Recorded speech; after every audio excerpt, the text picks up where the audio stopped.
Hi dears, എല്ലാവർക്കും പുതിയ വീഡിയോയിലേക്ക് സ്വാഗതം. ഇന്ന് രാവിലെ മുതലുള്ള വിശേഷങ്ങളാട്ടോ. രാവിലെ തന്നെ എല്ലാ ദിവസവും ഒരു പാലൊഴിച്ചൊരു ചായ, അത് കഴിഞ്ഞിട്ടാട്ടോ ബാക്കിയെല്ലാം ചെയ്യാറ്. ഞാൻ സാധാരണ അത് കാണിക്കാറില്ല. പിന്നെ ഞാൻ ചായക്ക് വെച്ചതും കൂടി അങ്ങോട്ട് കാണിച്ചതാണ്. പാലും വെള്ളവും കൂടി ഒഴിച്ചിട്ട് തിളപ്പിക്കാനായിട്ട് വെച്ചിട്ടുണ്ട്. പിന്നെ ഇന്ന് ബ്രേക്ക്ഫാസ്റ്റ് ഉണ്ടാക്കണത് പുട്ടും പഴമാണ്. അപ്പോൾ ഏത്തപ്പഴമാണ്. അപ്പോൾ അത് വേവിക്കാനായിട്ട് അതും വെച്ചിട്ടുണ്ട് കേട്ടോ. അപ്പം ഈ ചായ കുടിച്ച് കഴിഞ്ഞിട്ടാണ് ഞാൻ സാധാരണയായിട്ട് വീഡിയോ എടുക്കാറ്. അപ്പോൾ ഇന്ന് നേരത്തെ തന്നെ അങ്ങോട്ട് എടുത്തുകൊണ്ട് ആ ചായയും കൂടി അങ്ങോട്ട് ഉൾപ്പെടുത്തിയതാണ്. അങ്ങനെ ചായയൊക്കെ തിളച്ച് വന്നിട്ടുണ്ട്. പിന്നെ ഇനി ഇത് മധുരം ഇട്ടിട്ട് അരിച്ചൊഴിച്ച് മാറ്റി വെച്ചേക്കും. അപ്പോൾ ആവശ്യമുള്ളവർ വന്ന് അത് കുടിച്ചിട്ട് പൊക്കോളും. പിന്നെ അതിനിടയ്ക്ക് ഞാൻ പുട്ടിനുള്ള പൊടിയൊക്കെ നനച്ച് വെച്ചിട്ടുണ്ട്. തേങ്ങയൊക്കെ തിരുമ്മി അതൊക്കെ വെച്ചിട്ടുണ്ട് കേട്ടോ. അപ്പോഴത്തേനും പഴം റെഡിയായിട്ട് അടുപ്പ് ഒഴിവാവണ അനുസരിച്ച് പിന്നെ അടുത്തത് പുട്ട് റെഡിയാക്കാനായിട്ട് വെച്ച് കൊടുക്കും. ഇനി പഴമൊക്കെ വേവായിട്ടുണ്ട്. ഇനി പുട്ട് റെഡിയാക്കിക്കൊണ്ടിരിക്കുകയാണ്. ചായ കൂടിയൊക്കെ അതിനിടയ്ക്ക് കഴിഞ്ഞിട്ടുണ്ട്.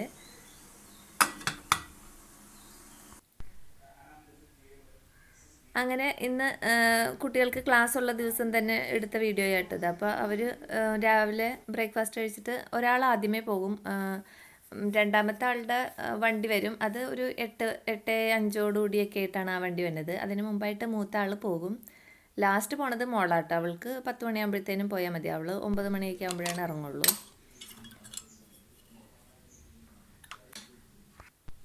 അങ്ങനെ കുട്ടികൾ ബ്രേക്ക്ഫാസ്റ്റൊക്കെ കഴിച്ച് പോകണവരൊക്കെ പോയിട്ടുണ്ട് കേട്ടോ. പിന്നെ ഞാനും ബ്രേക്ക്ഫാസ്റ്റൊക്കെ കഴിച്ചു.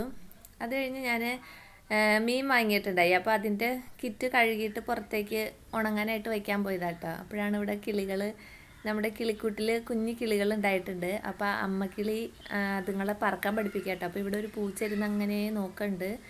ഇങ്ങനെ പറക്കാൻ പഠിക്കണതിനിടയ്ക്ക് ഒരു കുഞ്ഞിക്കിളി താഴെ ചാടിയപ്പോൾ കഴിഞ്ഞ പ്രാവശ്യം ഇവനതിനെ തിന്നിട്ടുണ്ട് കേട്ടോ. അപ്പോൾ അതിൻ്റെ ഓർമ്മയ്ക്ക് അവൻ അവിടെ ഇരിക്കുകയാണ്. ഇപ്പം ചാടും എന്ന് വിചാരിച്ച്. പൂച്ചേനെ കണ്ടപ്പോൾ തന്നെ കിളികൾക്ക് കാര്യം മനസ്സിലായി, അവർ പോയിട്ടുണ്ട്. അപ്പോഴാണ് ഞാനവിടെ കഴുകി വെച്ച കിറ്റ് കണ്ടത്. പിന്നെ അതിനെ മണപ്പിക്കാനായിട്ട് അങ്ങോട്ടേക്ക് വരാം കേട്ടോ. അപ്പോൾ ഇപ്പോൾ ചെറിയൊരു വെയിലൊക്കെ തെളിയണ കാരണം ഈ കിറ്റൊക്കെ നമ്മൾ ചേച്ചിമാർ വരുമ്പോൾ കൊടുക്കണമല്ലോ. അപ്പോൾ അതിന് വേണ്ടിയിട്ട് ഞാനൊരു കമ്പയിൽ കുത്തി വെള്ളം പോകാനും ഉണങ്ങാനൊക്കെ ആയിട്ട് വെച്ചേക്കണതാണ്. അപ്പോൾ ആശാൻ അത് മണം പിടിച്ച് അങ്ങനെ ചുറ്റിപ്പറ്റി നടക്കുക കേട്ടോ. കിളികളെ പിടിക്കാനുള്ളത് നടന്നില്ല. എന്നാൽ ഇതിനകത്ത് മീനുണ്ടോ എന്ന് നോക്കണേയിരിക്കും. അങ്ങനെ കുറച്ച് നേരം അതൊക്കെ നോക്കി നിന്നു. പിന്നെ കുറച്ച് മുട്ടത്തോട് ഉണ്ടായിട്ട്, അപ്പോൾ എനിക്ക് ഈ സ്നേക്ക് പ്ലാന്റിൽ കൊണ്ടുപോയിട്ട് മുട്ടത്തോട് കുത്തി വയ്ക്കണ ഒരു ശീലമുണ്ട് കേട്ടോ. കുറച്ച് കഴിയുമ്പോൾ ഇത് കാക്ക കൊണ്ടുപോകും. ചിലപ്പോൾ അത് അവിടെ തന്നെ ഇരിക്കും. അങ്ങനെ ഇരിക്കണം. എന്നാലും ഞാനിങ്ങനെ കൊണ്ടുപോയി വയ്ക്കും. അങ്ങനെ അതൊക്കെ കഴിഞ്ഞിട്ട് പിന്നെ മീൻ ക്ലീൻ ചെയ്യാനായിട്ട് പോയിട്ടോ. അപ്പോൾ ഇന്ന് കിളിമീൻ എന്നാണ് ഇതിനെ ഇവിടെ പറയുന്നത്. അപ്പോൾ കിളിമീനാണ് കിട്ടിയേക്കണത്. ഇത് വറുത്ത് കഴിഞ്ഞാലും വെച്ച് കഴിഞ്ഞാലും നല്ല ടേസ്റ്റുള്ള മീനാണ്. അപ്പോൾ പിന്നെ അതൊക്കെ ക്ലീനാക്കി വന്നു. ഇന്നിപ്പോൾ വയ്ക്കണില്ല, വറുക്കണുള്ളൂ. അതിന് മസാലയൊക്കെ തേച്ച് വെച്ചു.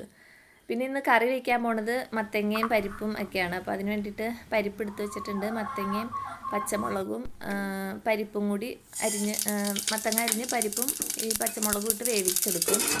അപ്പോൾ ഇത് മസൂർ ദാലാണ്. അതിന് വേവ് കുറവായതുകൊണ്ടാണ് ഒന്നിച്ചിടുന്നത്. വേവുള്ള പരിപ്പാണെങ്കിൽ ആദ്യമേ ഒരു വിസിലടിച്ചിട്ട് പിന്നെ കഷ്ണങ്ങൾ ഇട്ട് കൊടുത്താൽ മതി. അങ്ങനെ കുറച്ച് മഞ്ഞൾപ്പൊടിയും കൂടി ഇട്ടിട്ടാട്ടോ വേവിക്കണത്. പിന്നെ അതൊക്കെ വേവായി വന്നപ്പോൾ ഞാൻ ഒരു പാൻ വെച്ചിട്ട് അതിലേക്ക് വെളിച്ചെണ്ണ ഒഴിച്ച് കടുകും പൊട്ടിച്ച് കറിവേപ്പിലയും പിന്നെ കുറച്ച് നല്ല ജീരകം ഇട്ടിട്ടുണ്ടായി. പിന്നെ ഒരു 1/4 കഷ്ണം സവാള കുഞ്ഞായിട്ട് അരിഞ്ഞിട്ട് അതും ഒന്ന് മൂത്ത് വന്നപ്പോൾ അതിലേക്ക് കുറച്ച് മഞ്ഞൾപ്പൊടിയും അത്ര തന്നെ മുളക് പൊടി ഒരു 1/4 സ്പൂൺ. കാരണം എരിവിന് നമ്മൾ ഇട്ട് കൊടുത്തിട്ടുണ്ട് പച്ചമുളക്. ഇതൊരു കളറിന് വേണ്ടിയിട്ടാണ്. അപ്പോൾ കുറച്ച് മുളക് പൊടിയും കൂടി ഇട്ടിട്ട് നന്നായിട്ട് മൂത്ത് വന്നപ്പോൾ നമ്മൾ കുക്കറിൽ വേവിച്ച് വെച്ചിട്ടുള്ള കഷ്ണങ്ങൾ ഇതിലേക്ക് ഇട്ട് കൊടുക്കും. എന്നിട്ട് നമ്മുടെ കറിക്ക് കുറുകാൻ ആവശ്യമുള്ള ചൂടുവെള്ളം ഒഴിച്ചു കൊടുക്കണം കേട്ടോ. എന്നിട്ട് അത് വെച്ചിട്ട് നന്നായിട്ട് തിളപ്പിച്ചെടുക്കുക. ആവശ്യത്തിന് ഉപ്പ് ഇട്ട് കൊടുക്കുക. അങ്ങനെ അതൊന്ന് മൂടി വെച്ച് തിളച്ച് വരുമ്പോഴത്തേനും കറി റെഡിയാവും. ഈ കറിക്ക് അപ്പോൾ നമ്മൾ കുറുകലൊക്കെ നോക്കിയിട്ട് കട്ടി കൂടുതലാണെങ്കിൽ വീണ്ടും വെള്ളം ചേർത്ത് കൊടുത്താൽ മതി, ചൂടുവെള്ളം.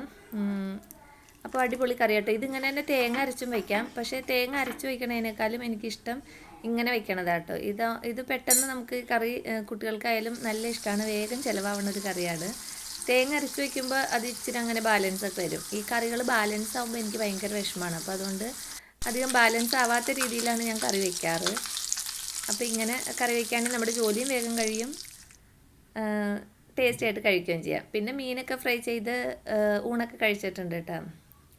ഇതിപ്പോൾ വൈകുന്നേരമാണ്. അപ്പോൾ ഞാൻ കുറച്ച് ഫ്രൂട്ടി ബ്രെഡ് എടുത്തിട്ട് കട്ടൻ ചായ കൂട്ടി കഴിക്കാൻ വേണ്ടി വെച്ചേക്കാണ്. പിന്നെ രാവിലത്തെ ബ്രേക്ക്ഫാസ്റ്റിൻ്റെ പിന്നെ ഉണ്ടാവും ബാലൻസ്, അത് കുട്ടികൾ അത് കഴിക്കും കേട്ടോ വൈകിട്ട്.